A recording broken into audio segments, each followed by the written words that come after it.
Hey, my friends, it's good to see you, literally, well, figuratively. It's been a while since we've seen each other in person, and I'm just delighted to be able to share sacred space with you today regarding spiritual community and how blessed we are to have the internet available to do this with. I think that these are, without question, as you would agree, challenging times, and we're very blessed to be able to be in a position where we're able to stay connected even at a distance. So bless your spiritual community for having the technology and the willingness to put this together. And I know that you're there connected, even if your bodies are not there, your minds and hearts are with your community. And that's where it all begins. So the title of my lesson this morning is The Only Way Out is In. And what I'd like to do first is ask you how you're breathing. And if you have been with me for any length of time, you know that I focus a lot on breath, and that I ask that question at the beginning of every presentation because I want to invite the audience to step into the awareness of the present moment. And it seems to be that our breath tethers us to the present moment, which is where life is waiting for us to show up and be engaged into open to what is being offered to us. And so in this moment, this question of the only way out is in. What does that mean to you? What does that mean to you? To me, I have a question for you, another question, and that is, have you recently felt as if you've been sort of imprisoned by this unpleasant situation called COVID-19, and you couldn't find the door out because there is no door at this point? We're just all doing a holding pattern, waiting to be able to get beyond this situation. And so a lot of us are feeling imprisoned by it. We're feeling confined and closed in, if not physically, emotionally. And that's challenging. There's no question about it. The thing that I want to talk to you about is maybe we've been looking for our sense of freedom in the wrong place for far too long. Freedom is a spiritual idea, it's an emotional idea, it's a physical idea.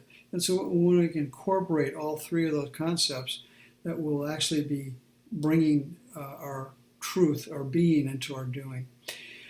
Krishna Merritt wrote something powerful about this idea about freedom. He says, in oneself lies the whole world, and if you know how to look and learn, the door is there and the key is in your hand.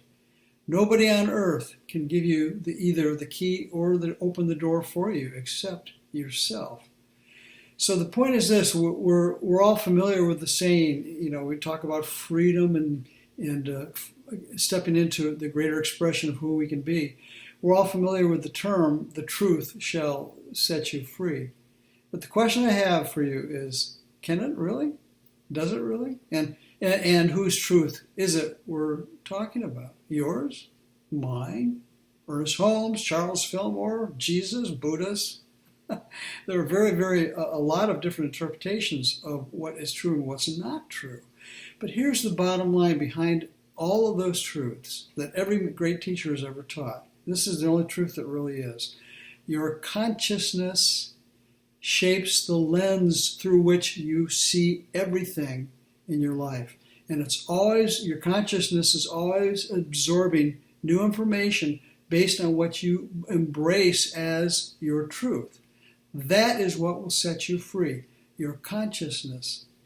Your consciousness is really a sum total of everything that you ever thought or believed to be the truth about yourself from the day you were born, poured into this vase, the invisible thing called our mind, and that has been what has shaped our lives. And sometimes we need to take a look what's in that vase, that invisible space called mind, and challenge what may be keeping us from being fully expressed, to being fully free in the moment.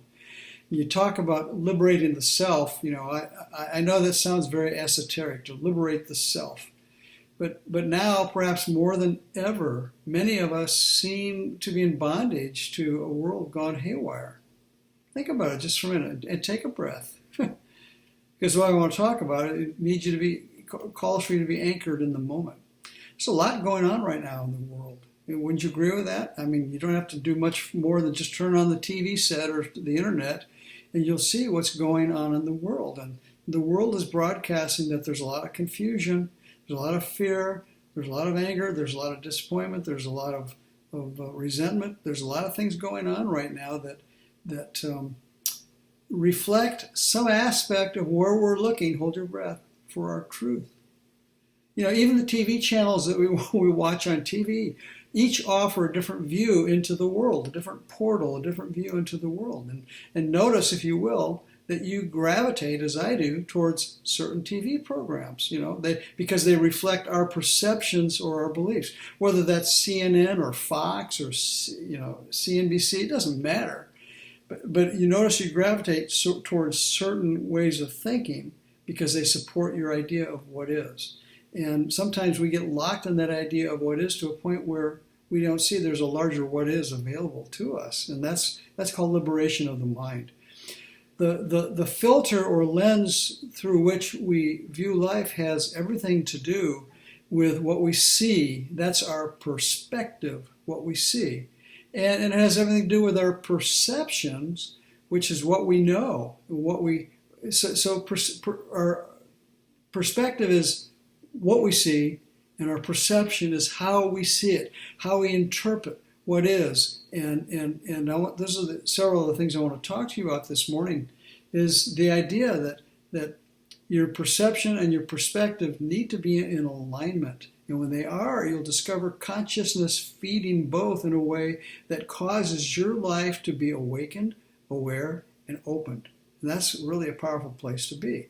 Consciousness, as I said, is a collection of all your beliefs. That's your perceptions of life up until this moment in time. And so this moment in time is offering each of us an opportunity to challenge, to look at what's working in our lives and what's not working in our lives, or our perception of it, and challenge it and see if there's place for growth, for renewal, for embracing something new, and maybe letting something go that's keeping us confined in that sense of imprisonment in our lives. Even now, there's many invisible bars holding us in right now that we allow to define our experience, and we don't necessarily have to do that if we're willing to listen to something greater than ourselves and ask for it to help us set ourselves free. There's a great story that I'll share with you that really illustrates this very well. This is a story I tell in my book, Encouraging Words. There was once a man who was unjustly, he thought, thrown into prison. And he sat there for months and months and months waiting for the prison to set him free. And they never did. The guard was there every day, fed him his food and water, and kept him locked in the prison cell. And so every night when the guard would go to sleep, the prisoner would lean against the cell door and push on it and force it and do everything he could do to try to get it to open. And he did this for months. And then finally, one night, in just exasperation, he drops to his knees. And he says, "Dear God, I've tried everything in my power to push this door open. Please, I need a miracle. Show me the way out." And no sooner did he ask that than a voice came from within and said, "Listen, sometimes the way out is in." And no sooner did that happen than a wind billowed through the jail cell, and a wind gently blew the cell door open inward toward him. And of course, he sat there and watched that and realized, I've been pushing against these bars that have been holding me in so long. I didn't make space to realize that the guard never locked the doors at night. He just pulled it closed towards him. And all I had to do is stop pushing against it and step back and let it open inward. There it is. Sometimes the way out is in. And the moral of that story, of course, is that the key is you. More succinctly, the key is our mind and our ability to be conscious and aware and present enough in the moment to see what appears to be the problem through our eyes, and be willing to rely upon some inner guidance to help us reshape how we see what is. In other words, the real key to our freedom, irrespective of what it is you think is holding you in bondage now, whether it's the social distancing or COVID-19 or politics or all the other things that are going on the surface of life that may be holding you down or holding you in, the reality is it's consciousness that keeps us imprisoned. That's a tough nut to swallow. It's always your consciousness that determines your perspective, the angle by which means you see what is in front of you. And we all know that what you see is what you get, correct? Yeah. Consciousness backed by belief. See, the thing is, consciousness is not just thoughts. It's the beliefs underneath the thoughts that hold it in place as being true. So mindfulness does not mean that we begin to engage in what is in the moment and start judging it. Mindfulness is just making ourselves available to see what is in the moment. Awareness, on the other hand, sets our perception in motion, which interprets what is and colors it in and fills in all the blanks. So perspective puts us on the present moment. Perception allows us to analyze the present moment and to color it based on our beliefs, our history, our prejudices, our favors, our favoritisms, everything that makes us human. And so sometimes we need to learn that while our perspective may be such and such, our perception needs to be altered too. It needs to be challenged. Okay? So sometimes, as the story goes, the only way out really is in. The way out of our problems is to turn within and begin to look at where our perceptions and perspective originates. Okay? The point being that irrespective of the problem which may have you feeling imprisoned, can you think of one or two things that have you feeling imprisoned at this moment? Maybe it's not the social distancing and COVID-19. Maybe it's a relationship issue or a health issue or a financial issue. Lots of places that we feel locked in and imprisoned in our life. The point is, being irrespective of the problem which may have you feeling imprisoned, your consciousness is the key to your freedom from that situation. The master key that fits into any challenge you may encounter is consciousness. Now, that doesn't automatically mean that what is changes, but with a shift in consciousness, we see it, we perceive it through new eyes, which means we have a new experience of it. And that in itself can set us free from bondage of it if we're willing to see it through new eyes. Consciousness really is everything. And here's the point. You have always had the power to set yourself free. Take a breath. I know. So we a lot of us, we're our own worst enemies, that we get tangled up in our mind and we can never carve out that space to find out that sometimes the way out is the way in, to go within, to commingle, to breathe, and to be more conscious and presently aware of that space within us that is larger than us, the self itself. You realize how amazing it is that you can observe, you can have a thought or have a feeling and then step outside of that thought or that feeling and look at it from the outside and analyze it and to challenge it if it doesn't serve you. Man, there's no other creature on the planet that has that ability to analyze. Self-awareness. It's that important. It's that important. And so the point I want to make is the old adage, as within, so without, is really quite accurate. The way in is the way out, and your inner beliefs cannot help but shape your outer circumstances. Do you believe that?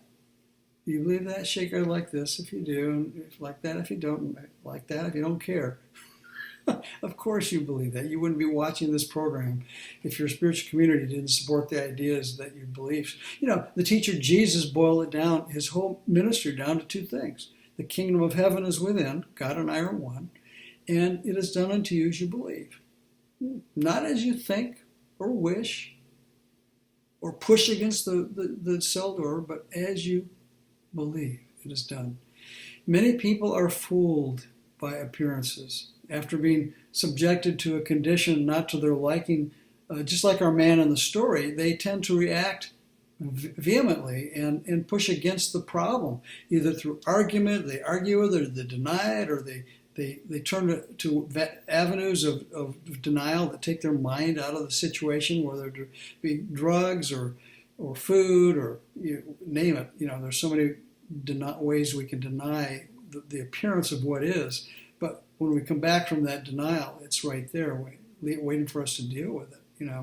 And so we can push against the problem, and when it doesn't give away to our rants, we hunker down in the muck and the mire and the circumstance, convincing ourselves that we're helpless victims. And guess what? We can only be victims for so long, and once we become aware that we're a victim, we have a choice to step out of it. We're all entitled to have, at some time in our lives, be victims. The victimhood happens, but it's a choice to stay stuck in being a victim. And that includes what's going on around us right now in so many ways. So here's the question that I have for you, and I want you to breathe as I ask it. What have you been pushing against lately? While you think about that, I'm going to take another drink of water. What have you been pushing against lately? For some of us, that's legion. There's many things. For others, maybe more evolved, we don't push against anything because we have surrendered. We have given up to the trust of knowing that something within knows the way out. See, the pitfall of helplessness is that it eventually breeds hopelessness, the feeling of being out of control, stuck in the darkness of a frightening situation with nowhere to run. Let me repeat that. The pitfall of helplessness is that it eventually breeds hopelessness. And when we enter into hopelessness, part of us just gives up. We give up. And I'm here to tell you that there is a way out, but you have to turn within. Driven by that feeling, when we have that sense of hopelessness and helplessness, we then kind of mindlessly, to tell me if you wouldn't agree with that, we rush to a conclusion based on what appears to be that which we've been wrestling with, and we build a story around it to justify it and reaffirm, and it just simply perpetuates the condition because we've accepted it rather than rise above it. We have just given into it, like the man sitting in the jail cell, giving into it until he was smart enough to stop and breathe and say, "Show me the way out, Father." And of course, the voice was, well, sometimes the way out is in. You see, the irony is the entire time that we're struggling, that we're in that place of denial or we're in that place of fretting and worrying and feeling helpless and hopeless, the entire time, the way out that we're seeking, it lies right before our very eyes. It's there. It's there if we have the eyes to see it. And here it is. Our consciousness helps us see it. Our consciousness, the sum total of our beliefs, brought to this moment to define our truth. The truth will set you free, but the truth lies within the consciousness of what you believe to be the truth about yourself, about life, about the way it all operates. So as Krishnamurti infers, the key is knowing how to look at what lies before you and to learn from it rather than be imprisoned by it. Let me repeat that.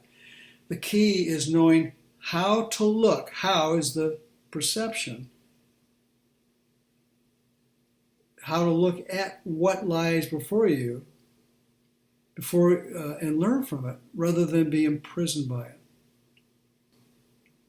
So the operative words here are look and learn, and to do so is to add new content. When we look and learn, we add new content to our consciousness, and sometimes that requires jettisoning old perceptions and old beliefs that no longer work for us. Are you willing to take a look at your belief system and see what's not working for you and to let it go? I know sometimes those beliefs are what justify our situation where we are. There's something comforting in being able to justify our limitations where we're stuck. So here's the question. Will a shift in consciousness magically change outer conditions? Perhaps so, perhaps not. But the one thing it will absolutely change is your perception, how you see the problem, which introduces a new cause, which in turn will change your experience of it. The new cause must bring with it a new effect. So, because the theme of this story is so universal and timeless, it's safe for us to say that at some point, everyone watching this has had or will have something that stands between themselves and the life they dream of, which is just on the other side of those invisible bars called our belief system. With this in mind, I want to offer you 5 mindfulness practices that will assist you in moving toward a greater sense of freedom in your life now. I'm going to give these to you quickly, and then we'll close with the meditation. The first mindfulness practice is be present in the moment. The very first step in setting yourself free is taken the instant you become present in the moment, because it allows you to see clearly what is happening. The second mindfulness is this: get out of denial. It's impossible to set yourself free until you honestly acknowledge that you're being held captive behind the invisible bars of your current consciousness. The third mindfulness practice leads us to the idea that we have to learn how to challenge the problem. Once we're present to see it and we own it, now we have to challenge it. Courageously examine the beliefs that you currently embrace and see if they correspond with your problem. It's a matter of cause and effect. If they do, you must challenge them. If they do, if your beliefs correspond with the problem, you have to challenge your beliefs to change the problem. We know that, as within, so without. And that leads us to the fourth mindfulness practice, which is be open for guidance. Rather than wasting precious hours and weeks and days and months and maybe years of your life pushing against the problem, which a lot of us have done. I have to tell you, I've done it. That only gives the situation more power when we push against it. We know that. What we push against, we give more power to. The alternative is to make the divine surrender. Not my will, Father, but thine. Not to the outer condition, but to the inner solution. The fifth mindfulness practice is after waking up. Often the greatest challenge is to remain awake. The challenge is that once we waken, the ego mind wants to put us back to sleep as quick as it can. The collective consciousness is very seductive in continually trying to lull you back to sleep, into complacency, into an invisible prison cell of ambivalence, which is where many of us are spending a lot of our time. Remembering that your mind is the container, for the beliefs which form your consciousness is a lifetime practice. Be mindful of what thoughts and beliefs you allow to pass through the hallowed gates of your mind into your belief system. As my mom used to say, stand guard at the temple gates. Be aware of the thoughts that you're allowing, the beliefs that you're allowing in to take hold in your mind, because they can hold you in prison. But the new thoughts, new beliefs can also free you.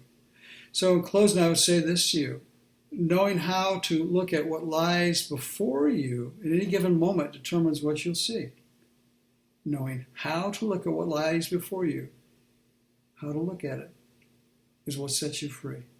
The only way out truly is in.